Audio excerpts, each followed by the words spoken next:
توحیدخالص.com کی پیشکش۔ مکمل ہدایت کا حصول کیسے ممکن ہے؟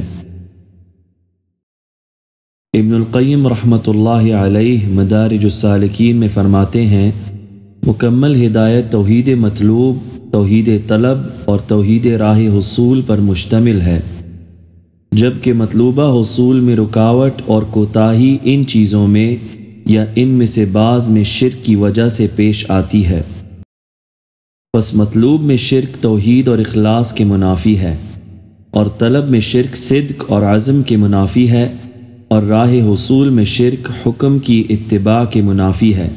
چنانچہ پہلی حالت شرک اور ریاکاری میں مبتلا کر دیتی ہے، اور دوسری گناہ اور بیکاری میں مبتلا کر دیتی ہے، اور تیسری بدعت کی پیروی اور سنت سے علیحدگی میں مبتلا کر دیتی ہے۔